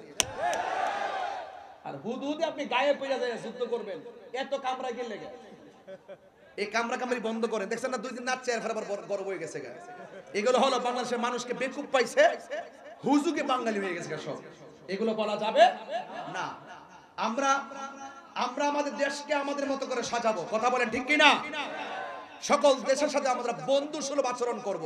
কিন্তু কোন দেশ যদি আমাদের উপরে যদি মাথায় চড়ে বসে দাদাগিরি কিংবা বাবুগিরি করতে চায়, সেখানে আমরা তাকে প্রশ্রয় দিব না। কথা বলেন ঠিক কি না? এইগুলো হলো রাজনীতির সিস্টেম। রাজনীতি আমি এমন পছন্দ করি না। এগুলো সিস্টেম, গায়ে পড়ে ঝগড়া বাঁধাবেন না। যুদ্ধ কখনো শান্তি আসে না, আনে না। আল্লাহ বলছেন, বন্ধু আপনি চলে যান, ওরা ষড়যন্ত্র করতেছে আপনাকে মেরে ফেলার জন্য। তো হুকুম করছে কে? ঠাস করে আমার নবী মৌলা আলী রাদিয়াল্লাহু তাআলা কে ডাক দেখে, আলী গো, আমি তো রাত্রে একদিন জামুগা, আমি যখন চলে যাব আমার বিছানার মধ্যে আপনি শুয়ে থাকবেন। সুবহানাল্লাহ বলবেন না? আর ওই দিক দিয়ে সিদ্দিক আকবর বলছে, আবু বকর, আমাকে তো আল্লাহ অর্ডার করেছেন চলে যাওয়ার জন্য, আমি তো চলে যেতে হবে। সিদ্দিক আকবর বলতেছেন, ইয়া রাসূলুল্লাহ, আপনি কি আপনার ইচ্ছায় যাচ্ছেন নাকি আল্লাহর ইচ্ছায়? আল্লাহর ইচ্ছায়। আল্লাহর ইচ্ছা যদি যায়া থাকেন আমি বাধা দিব না, তবে আপনি রাসূলকে দেখলে আমার 7 দিনের ক্ষুধা দূর হয়ে যেত। ইয়া রাসূলুল্লাহ, ইয়া হাবিবাল্লাহ, নবী গো, ও মায়ার নবীজি, আপনাকে একদিন দেখলে ক্ষুধা লেগে যেত, আপনাকে দেখলেই আমার 7 দিনের ক্ষুধা দূর হয়ে যেত গো নবী। ইয়া রাসূলুল্লাহ, ইয়া হাবিবাল্লাহ, আমি কেমনে থাকবো? আবু বকর সিদ্দিক রাদিয়াল্লাহু তাআলা আনহুর চোখের পানি দেখে আমার নবী ডাক দিয়া বলে, আবু বকর, ও আবু বকর, চিন্তা করো না, আমি নবী যেই দিন যাব তুমি আবু বকরকে সাথে করে নিয়ে যাব। আমার নবীর সঙ্গী হইতে যাইয়া সিদ্দিক আকবর ভালোবাসা দিয়েছেন। আমার নবী সিদ্দিক আকবরকে কোলে নিয়েছেন। একদিন রাতের বেলা আমার নবী ঘর থেকে বের হলেন, আর হযরতে মৌলা আলী রাদিয়াল্লাহু তাআলা আনহু বিছানার মধ্যে সুন্দর করে শুয়ে গেলেন। আল্লাহর হাবিব সাল্লাল্লাহু তাআলা আলাইহি ওয়াসাল্লামের বিছানায় যখন হযরতে আলী রাদিয়াল্লাহু তাআলা আনহু শুয়ে গেলেন, কাফেররা যে ঘরে ঢুকবে সেটা আলী রাদিয়াল্লাহু তাআলা আনহু জানে।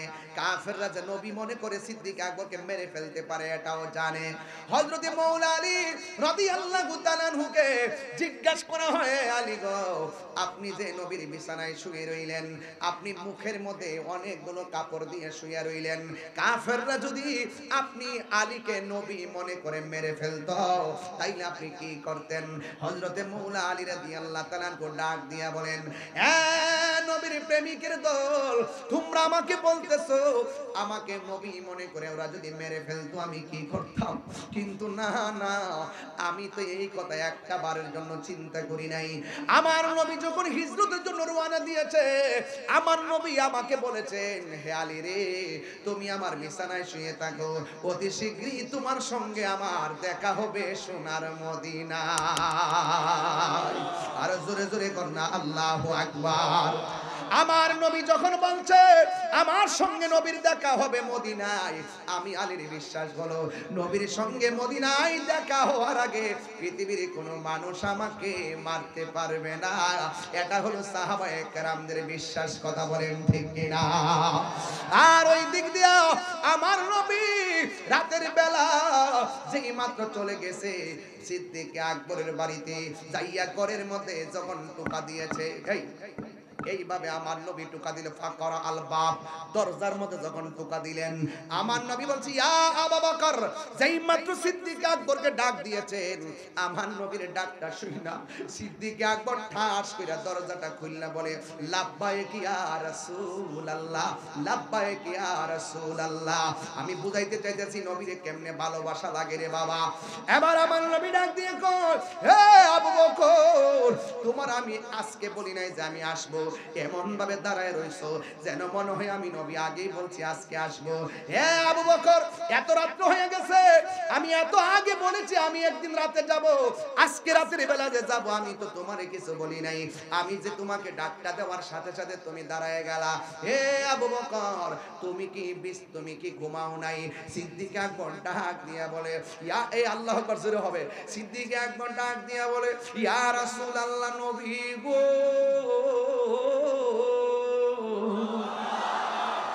মায়ার নবীজি, যেই দিন আপনি আমারে বলছেন মদিনায় আমারে সঙ্গী বানায় নিয়ে যাবেন, সেই দিন থেকে আমি দিনেও ঘুমাই নাই, রাতেও ঘুমাই নাই।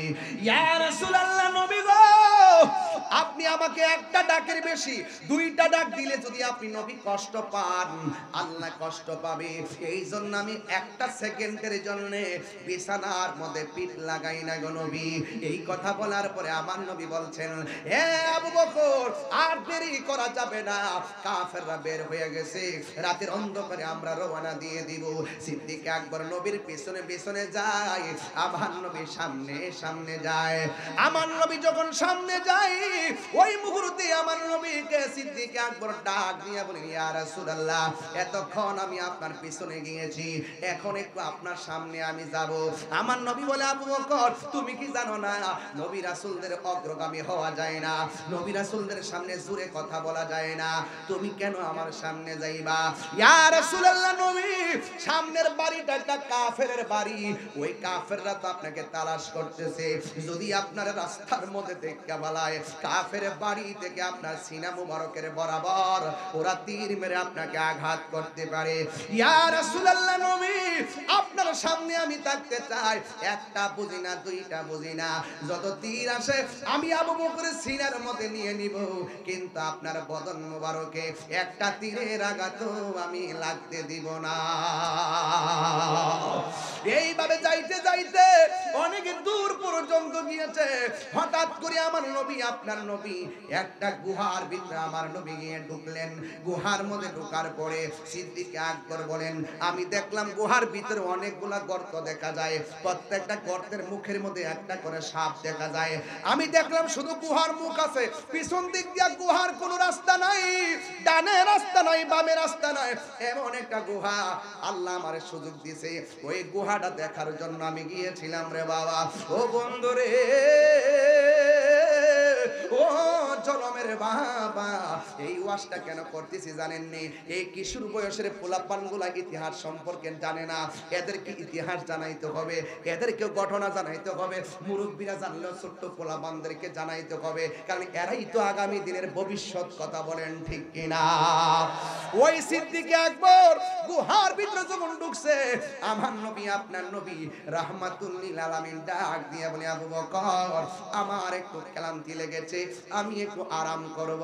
সিদ্দিক আকবর নবী পাককে এই হাঁটুর মধ্যে, এই উরু মুবারকের ভিতরে আমার নবীর বালিশ বানায়া দিয়েছে। জোরে জোরে কি আল্লাহু আকবার বলা যাবে না? হায় হায় রে, কেমনে ওয়াজটা বুঝাইতাম ভালোবাসা কারে কয়। সিদ্দিক আকবর দেখতেছেন প্রত্যেকটা মুখের মধ্যে সাপ, এই সাপগুলা যেন নবীরে সুবল দিতে না পারে, নিজের কাপড়গুলা দাঁত দিয়ে কামড়ায় কামড়াইয়া সিরা সিরা গেঞ্জি পাঞ্জাবি সিরা সিরা প্রত্যেকটা মুখের মধ্যে কাপড় লাগাইয়া দিছে, আমার নবীকে যেন কামড় দিতে না পারে, এ বন্ধুরে যেন কোনো অনিষ্ট করতে না পারে। ওই মুহূর্তে আমার নবী আপনার নবী রহমাতুল লিল আলামিন ঘুমাইতাছে, আর গায়ের কাপড়গুলা সিরা সিরা একেবারে মুখের মধ্যে বন্ধ করে দিল, সব ছিদ্র বন্ধ করছে, সাপ যেন সুবল দিতে না পারে, দংশন করতে না পারে। আমার নবী তো আরাম করতেছে, ওই মুহূর্তে একটা ছিদ্র বাকি রয়ে গেছে, এই ছিদ্রটা সিদ্দিক আকবরের একটা পা দিয়া ওই ছিদ্রটারে বন্ধ করলো। যেই মাত্র পা দিয়া ছিদ্রটা বন্ধ করলো, আমার নবী ঘুমাইতেছেন। আপনারা জবান খুলে বলেন, নবীর চক্ষু যদিও ঘুমায়, অন্তর চক্ষু খোলা আছে না নাই? আমার নবী তো সব জানে।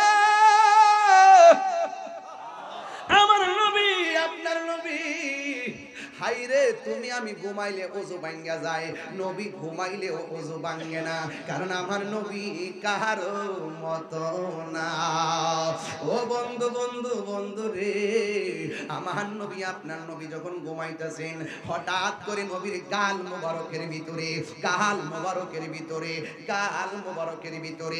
আবু বকর সিদ্দিক রাদিয়াল্লাহু তাআলা আনহুর চক্ষু মোবারকের একটা ফোঁটা পড়ছে। আমার নবী আপনার নবী যখন ঘুমটা ভেঙে গিয়ে ডাক দিয়ে ইয়া আবু বকর, তোমার চেহারাটা কালো কেন দেখা যায়, তোমার চেহারাটা মলিন মলিন কেন দেখা যায়? সিদ্দিক আকবর বলেন, নবী গো,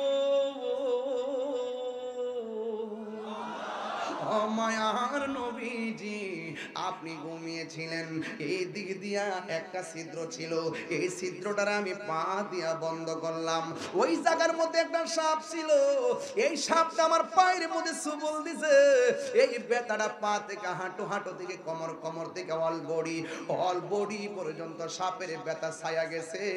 এই ব্যথা তীব্র হয়ে যাওয়ার পর আমার চেহারাটা কালো হয়ে গেছে। ইয়া রাসূলুল্লাহ, অন্য কিছু না। আমার নবী ডাক দিয়ে কি, আবু বকর, এত ব্যথা তুমি সহ্য করলা, আমারে কেন ডাক দিলে না গো? ইয়া রাসূলুল্লাহ, আমার ব্যথার চাইতে আমার কাছে আপনার আরামটা বেশি মূল্যবান। এবার আমার নবী বলে, ও আবু বকর, কোন জায়গায় তোমার দংশন করছে? এবার সিদ্দিক আকবর পাটা দেখাইলো, পাটা দেখানোর পর আমার নবী আপনার নবী রহমাতুল লিল আলামিন এই নিজের থুতু মুবারকটারে, আরে কেন তাহিরি নবী নবী করে, দুলাল প্রধান কেন নবী নবী করে, আর আমার শাল হুজুর কেন নবী নবী করে, শাহপুর দরবারে পিসাব কেন নবী নবী করে, আরে তোমরা আমার নবীরে আমরার মতো লইয়া নাচতেছ, নবীর থুতু মুবারক তো আমাদের মতো না, নবীর খাম মুবারক আমাদের মতো না, নবীর ছায়া মুবারক, নবী পাকের প্রস্রাব মুবারক আমাদের মতো না। ও যুবক, আমার নবী হলো বেনজির বেমিসাল, সৃষ্টি জগতে কাহার সঙ্গে নবীর কোনো তুলনা। আমার নবী এইভাবে তুতু মুবারক লাগায়া দেওয়ার পরে সিদ্দিক আকবরকে ডাক দিয়ে বলে, আবু বকর, ব্যথা আসেনি গো? সিদ্দিক আকবর বলে, ইয়া রাসূলুল্লাহ, আল্লাহর কসম করে বলি, আপনি যখন তুতু মুবারকটা লাগাইছেন, আমার ব্যথা সেকেন্ডের ভিতরে দূর হয়ে গেছে। এই মুহূর্তে আমার নবীর ডাক দিয়া কই, ইয়া রাসূলুল্লাহ, একটা গুহা, একটা মাত্র রাস্তা, ওই দিক দিয়ে তাকায় দেখেন না, কাফেররা আমরার দিকে আসতেছে। আল্লাহু আকবার, কোনা কি লাগে রে? হ্যাঁ, আবু বকরকে সাপে কাইটা ধ্বংস করিল, আঙ্গু নবীর থুতু লাইগা বালা হই গেল, মদিনা ওয়ালার দেশ হলে জাগানো মদিনায় রাখি আইতো সাই। আল্লাহু আকবার করে গেলে সেদিকে যাব না রে বাবা, বিজ্ঞানীদের বিজ্ঞানী আঙ্গু নবীজি। সুবহানাল্লাহ কোনে গেলে রে? আরে বিজ্ঞানীদের বিজ্ঞানী আঙ্গু নবীজি। এমন একজন নূরের নবী টুহাই ভাই বানি বিজ্ঞানীদের বিজ্ঞানী আঙ্গ নবীজি বিজ্ঞানীরা রকেট চড়ে চাঁদের দেশে যায় আঙ্গ নবী রকেট ছাড়া মেরাজ শরীফ যায় ইয়া রাসূলুল্লাহ তিনবার হবে তিনবার আবার বলি ইয়া রাসূলুল্লাহ এটা কি সাধারণ কথা নাকি বিজ্ঞানীরা রকেট চড়ে চাঁদের দেশে যায় আঙ্গ নবী রকেট ছাড়া মেরাজ শরীফ যায় আরে সেই যুগে কি রকেট বিমান সেদিন ছিল নি না না কইতারে না কোন না আর সেই যুগে কি রকেট বিমান সেদিন ছিল নি বিজ্ঞানীদের বিজ্ঞানী আঙ্গ নবী এর আমার কইছে আধুনিক রাষ্ট্র গঠনের নবীজির আলোচনা আধুনিক রাষ্ট্র বানাইছে বিমান আধুনিক রাষ্ট্র বানাইছে রকেট যখন রকেট নাই বিমান নাই তখন আমার নবীজি আরশে আজিমে গিয়েছে কথা বলেন ঠিক কিনা আধুনিক বলতে আধুনিক দিয়ে কি করতাম আমার নবী তো আধুনিকেরও আধুনিক বিজ্ঞানীরা বিজ্ঞানী নবীদেরও নবী সাইয়্যিদুল মুরসালিন হাত তুলে বলেন ঠিক কিনা বলেন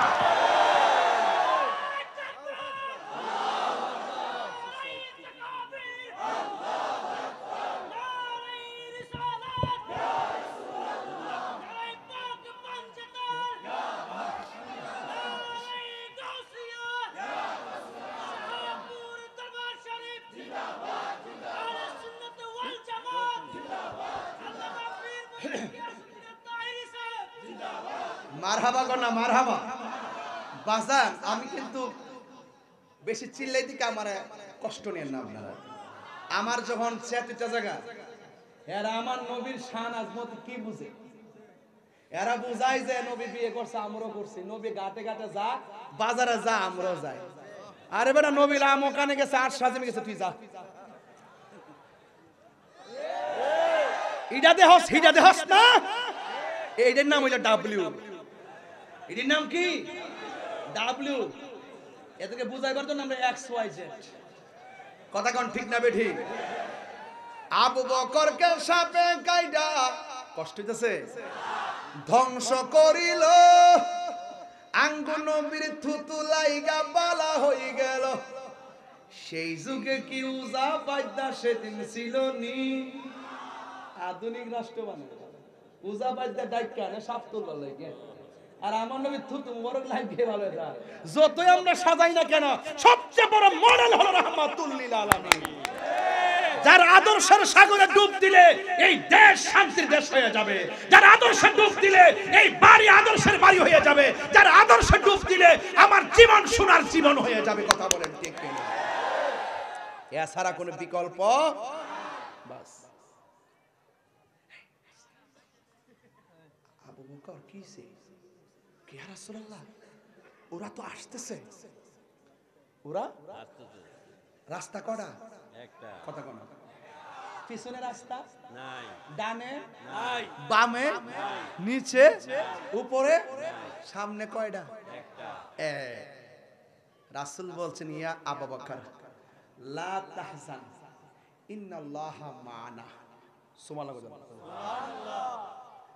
আবু বকরের খুশি কি এমন খুশি যাক ইয়া রাসূলুল্লাহ আলহামদুলিল্লাহ কেন খুশি রাসূল বলে নাই যে ইন্নাল্লাহা মাই আমার সাথে আল্লাহ আছে তোমার মরণ হইব যখন কইছে ইন্নাল্লাহা মা'ানা আমাদের সাথে আল্লাহ আছে তো সিদ্দিক আবু বুঝা বলেছে আমি আবু বকর নবীর সঙ্গে নিরাপদ সুবহানাল্লাহ আর বড় করে বলে না সুবহানাল্লাহ এগুলো তাফসীর একটু ভালো করে গাটলে বোঝা যায় আর কি এ আবু বকর চিন্তা করো না ঠিকই কাফেররা আসছে নবীরে ওই আসলে এখানে আসলো নইলে এখানে আসার একটা কারণ আছে নবী যে রাস্তা দিয়ে হাঁটতেছে ওই পাথর মুবারক পাথরে যে কদম মুবারক গুলো দিছে না এই পাথরগুলো তুলার মতো নরম হয়ে স্যান্ডেলের মতো দাগ পড়ে গেছে সুবহানাল্লাহ যেই মাত্র গুহার কাছে আসছে একটা এটার ভিতরে নিশ্চিত নবী আছে আর একটাকে তুই কি পাগল হইছস এটার ভিতরে নবী থাকলে সামনে দিয়ে মাত্র সফর হইছে দেনা মনে অনেক দিন ধরে এটার ভিতরে মানুষ ঢোকে না সুবহানাল্লাহ কইতেন না? আরো বড় করে না সুবহানাল্লাহ কোন কেন? রক্ষা করে আরো বড় করে কে? সিদ্দিক আকবর বলেন দেখলাম গুহায় ঢোকার পরে পিছন দিক দিয়ে রাস্তা নাই, একটু পরে তাকায় দেখি আমার আল্লাহ বিশাল বড় রাস্তা কইরা দিচ্ছে। দয়ার মালিক কে? আর দয়ার মালিক কে? আল্লাহর হাবিব চলে যাবে মদিনায়, এই দিক দিয়ে রে বাবা এত সুন্দর আয়োজন, রাসূল রে মদিনাবাসীরা দেখার জন্য পাগল হয়ে গেছে। আজকে দেখেন না বহুত লোক পিছে দাঁড়ায় রইছে। যদি আপনি যদি কোন যে বাবার এক প্যাকেট বিস্কিট দিম তুই 2 ঘন্টা দাঁড়াইতে আসিস তো এই মাঠের মধ্যে রাত্রেবেলা কেউ দাঁড়াইব নি? কবে পাগল ভাইছে আমি হারই তুমি হেন ফাও মোবাইল টোবাইল ছাড়া এডি শিখছো।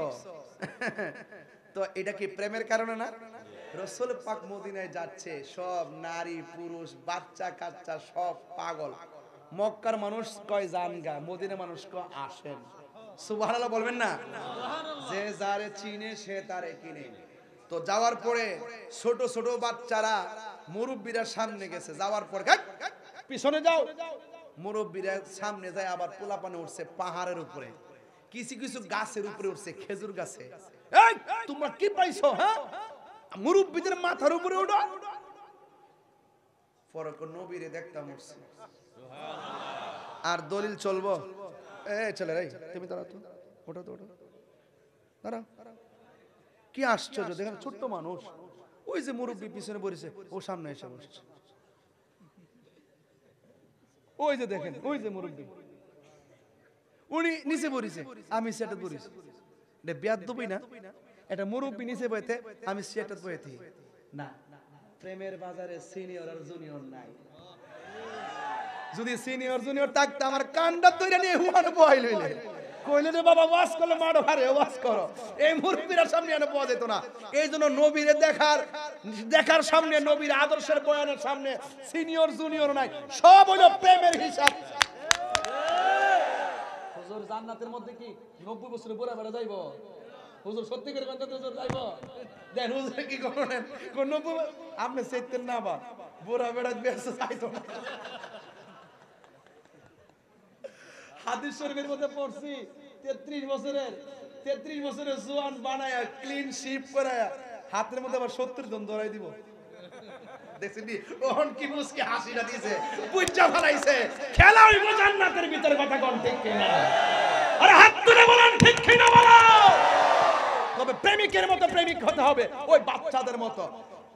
দমক দেন কি লাগা? হ্যাঁ, আপনারা আগে নবীরে দিও আমরা বাস ফুলাফান উপরে নিচে নবীরে দেখার জন্য পুরা বেকার। একটা গরিব সাহাবী কয় আহারে এত লোক ধনাঢ্য ব্যক্তি, আউস খাজরাজের প্রতিযোগিতা চলতেছে, নবীরে কার বাড়িতে নিব, কার বাড়িতে রাখবো? একটা লোকের ঘরে খাওয়ান টাউন নাই, উনি চুপচাপ বয়ে রইছে, কিছু কয়টাও না। এবার রসুলকে ধরছে, নবী গো আপনি আমাদের বাড়িতে থাকবেন, আরেকদিনকে আমার বাড়িতে আসবেন। রসুল বলতেছেন, রসুল তো গায়েবের খবর দেনেওয়ালা, কথা কর ঠিক কিনা? রসুল ডাক দেখে আমি প্রেমিক হইলো সবাই যাবো কার ঘরে, তবে একটা কথা শোনো, আমার উটটা যার ঘরে যায় আমি তার ঘরে যাবো। ওই গেছে কার ঘর? ওই আবহাওয়া আনসারী। ওই কার ঘর? যে যিনি আবেদন করে নাই, যার ঘরের মধ্যে কিছু নাই। প্রেমিকের খবর নবীর কাছে আসে না নাই? ওরা গান বানাইছে তলা আল বাদরু আলাইনা, আমাদের মাঝে যিনি এসেছেন এমন একটা চাঁদ উদয় হয়েছেন যিনি পূর্ণিমার চাঁদ। চাঁদের তো 3টা আরবি, একটা হলো কমারুন, আরেকটা বাদরুন, আরেকটা হেলালুন। হেলাল হইলো যেটা নতুন উড়ে, আর বাদরুন মানে যেটা গুলগাল হয়ে জায়গা, আর কামারুন হইলো ওই যে যেটা ওই গুল হওয়ার পর আবার যেটা শুরু হয় এটার বলে কামারুন। ঠিক আছে নি? হ্যাঁ, তো এইভাবে তারা গান গেয়েছে, আমাদের মাঝে এমন একজন নবী এসেছে যিনি পূর্ণিমার চাঁদ। আর বড় করে কোন সুবহানাল্লাহ কোন? তাহলে সেই নবীকে ভালোবাসলে নবীকে পাওয়া যায় কি যায় না? আচ্ছা জানেন এখান থেকে চলে গেছে কাফেররা কত বড় মানে ষড়যন্ত্র, সবকিছু মিলায়া চলে গেছে। এবার আমার নবী যখন আবার মক্কাতে আসছে, বিশাল বড় হস্তি বাহিনী লইছে, বিশাল বড় অস্ত্র লইছে। আমার নবী বিনা রক্তপাতে, বিনা সংঘর্ষে, বিনা যুদ্ধে যেই কাফেররা নবীর বিরুদ্ধে ছিল সেই বিরুদ্ধবাদী দেশটাকে আমার নবী জয় করে নিয়েছেন বিনা রক্তে, একমাত্র ভালোবাসার দ্বারা। আর বড় করে কোন সুবহানাল্লাহ। তো এই দেশকে যদি আমরা সাজাইতে চাই, ভালোবাসার কোনো বিকল্প নাই। মারামারি করে দেশে শান্তি আসবে, কাটাকাটি করে শান্তি আসবে? রাসূলুল্লাহর আদর্শ। ওই যে আমি প্রায় মাহফিলে একটা গজল গাইতাম, এটা চট্টগ্রাম গেলে কিছু গজল গাই, এগুলো আবার বড়তে গায় না, কারণ এই এলাকাতে এগুলো আবার চলে না। এরপর 1.5 ঘন্টা হয়ে গেছে, এরপর গজলটা গায়া যায়, কি করেন আপনারা? আমার জীবন মরণ। আমাদের চট্টগ্রামে যে আল্লামা আবুল কাসেম নুরি হুজুর আছে না, হুজুরের জবানে এই গজলটা যে কি সুন্দর লাগে। আর হুজুরে মাশাআল্লাহ এত বয়স হইছে, আল্লাহ আরো হায়াত দারাজ করুক, কিন্তু হুজুরের কণ্ঠটা এখনো সেই অঙ্কুরকালের কণ্ঠটার মতোই, কারণ প্রেমিকের কোনো লয় নাই। কথা কোন ঠিক কিনা? হুজুরে যখন এই গজলটা গায় কি যে সুন্দর লাগে। আমার জীবন মরণ সাজাবো মাদানী রঙে, আমার জীবন মরণ সাজাবো মাদানী রঙে, সেই রঙে রঙিন হলে, সেই রঙে রঙিন হলে আল্লাহ রাসূল থাকিবেন আমার সঙ্গে। সুবহানাল্লাহ কয় না? আমার জীবন মরণ সাজাবো মাদানী রঙে, সারা দুনিয়া সালামুনিয়া হাবিবাল্লাহ। এই যে জীবন মরণ সাজাবো মদিনার রঙে, মানে কি জানেননি? আপনার হাতে আমার হাতে ঘড়ি আছে, মরে গেলে ঘড়ি খুলে রেখে দিবে। আমার মাথায় পাগড়ি আছে, পাগড়ি খুলে রেখে দিবে। আমার কোমরে কাইতন আছে, কাইতন খুলে রেখে দিবে। কিন্তু আপনার মুখে যদি দাড়ি থাকে, এই দাড়িগুলো কিন্তু কেটে রাখবে না। আর যদি দাড়ি না থাকে, আলগা দাড়িও লাগায়া দিতে পারবে না। তাইলে আমার জীবন মরণ সাজাবো মদিনার রঙে, মানে হলো আপনার দাড়িটা আজকে থেকেই রাখেন। আজকে থেকে রাখা দরকার আছে না নাই? কারণ যেই কোনো মুহূর্তে মৃত্যু আমাদের কাছে চলে আসতে পারে, কারণ কখন যে মরণ চলে আসে বলা যায় না। আমি প্রায় মাহফিলে গজলটা বলি, আমি কি বলবো? আমার মরণের কতদিন বাকি আমি জানিলাম না গো আল্লাহ, মরণের কতদিন বাকি, আমার মরণের। এই এই এই ছেলে, এই ছেলে, এই এই ছেলে, এই এই ছেলে, এই ভদ্র ছেলে, কি ব্যাপার তুমি এই বয়সে তোমার কোমর ধরে গেছে? সারা রাত তুমি মোবাইল টিপো, বসো বসো। একটু মেহেরবানি করে মোবাইলের ফ্ল্যাশ লাইটটা জ্বালায় জ্বালায় গান, যেন এই গজলটার উসিলায় যেন আল্লাহ পাক কবর ভিতরে নূরের বাতি জ্বালায় দেয়। দেন সব জ্বালায় জ্বালায় গান, সবাই গান। এই গজলটা আখিরি গজল, একটু গায়া যান ইনশাআল্লাহ। সবাই বলেন, আমার মরণের কতদিন বাকি আমি জানিলাম না গো আল্লাহ, মরণের কতদিন বাকি, আমার মরণের কতদিন বাকি আমি জানিলাম না গো আল্লাহ, মরণের কতদিন বাকি। আর আজরাইলা শিয়া যখন হস্তে দিবা দড়ি, আজরাইলা শিয়া যখন হস্তে দিবা দড়ি, তখন আমার মনাবাই খরবালু কালু কি আমি জানিলাম না গো আল্লাহ, মরণের কতদিন বাকি, আমার মরণের কতদিন।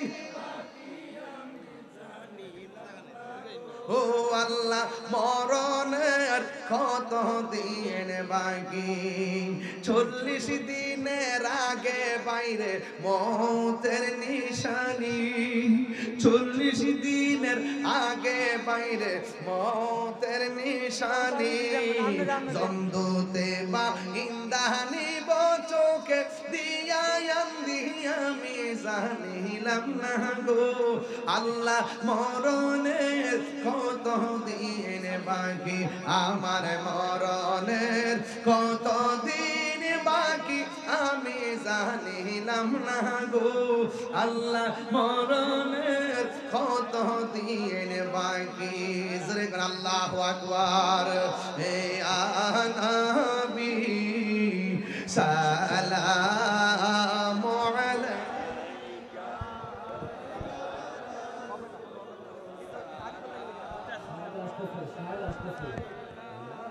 حبيب